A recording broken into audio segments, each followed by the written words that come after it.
De todas as tardes entre nós aqui na Band News FM, Jamil.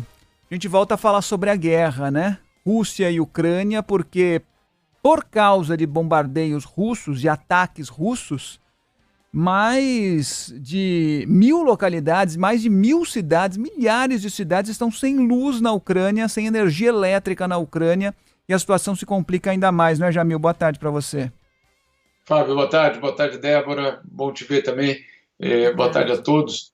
Olha, é uma nova etapa da guerra, Fábio, mas que demonstra muito claramente que existe uma estratégia agora de desmontar esse abastecimento de energia, mas também o abastecimento, claro, de qualquer outro tipo de aquecimento, basicamente da infraestrutura para essas cidades, no momento em que, claro, a Ucrânia começa a se aproximar do inverno.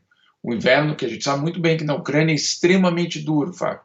E os últimos ataques da Rússia mostram que o objetivo, neste momento, não parece ser o de controlar novos territórios, mas, acima de tudo, fazer ou causar esse dano na infraestrutura.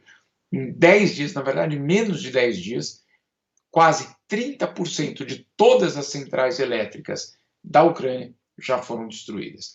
E, claro, como você citou, mais de 1.000 cidades e localidades já estão sem abastecimento de energia. Então, essa parece ser a estratégia agora dos russos.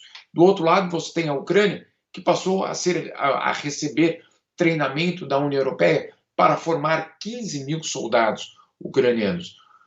No fundo, Fábio, e essa é a grande constatação aqui, não há nenhuma indicação, nem do lado da Rússia, nem do lado da Ucrânia, que haja um espaço neste momento para um cessar-fogo, para um acordo de paz.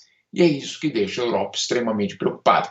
Não há nenhum tipo de canal de diálogo e, ao mesmo tempo, como você está colocando aí, uma enorme destruição da infraestrutura de eletricidade da Ucrânia. Isso pode ser absolutamente dramático para um país que enfrenta o inverno de menos 10, menos 15 graus Celsius durante meses. Isso você pode imaginar, sem abastecimento de luz elétrica e de aquecimento, Fábio, o que seria, como seria traduzido em termos de desastre humanitário. Tragédia. Pois é, Jamil, eu lembro que a gente conversava no início da guerra e muito se falava sobre quanto tempo essa guerra iria durar, né? A expectativa por um cessar-fogo, por um acordo de paz. E ela foi se arrastando, tem se arrastando, né? A gente vai completar aí já quase 8 meses de conflito. E eu lembro que numa conversa, inclusive, tivemos aqui, a gente falava sobre a participação da comunidade internacional e o papel de países, por exemplo, da União Europeia, nessas negociações e alertas e tentativas de negociações, né? O que ficava muito no protocolar e não saía muito do papel para a prática, né? Aquela, conselho, eu peço para que vocês entrem em um acordo, para que não haja guerra e tal. E parece que os países foram meio que se acostumando, né? A guerra está lá, foi muito chocante no início e passou a fazer parte da rotina, né? A gente fala sobre guerra entre Rússia e Ucrânia, e infelizmente acabou ficando de lado no noticiário. É claro, a gente acompanha de perto com informações preocupantes, como você falou, agora de fornecimento de energia, é muito preocupante, tem pessoas morrendo ainda, só que parece que está meio que sendo deixada de lado. Eu queria te ouvir em relação a isso, a preocupação e envolvimento de outros países da comunidade internacional, quando a gente fala de Europa principalmente, para tentar chegar ao fim esse conflito. Tem analistas especialistas que preveem que essa guerra pode se prorrogar aí por um longo tempo, né, Jamil? Débora, esse é o grande drama da nossa era. As guerras começam e elas não terminam.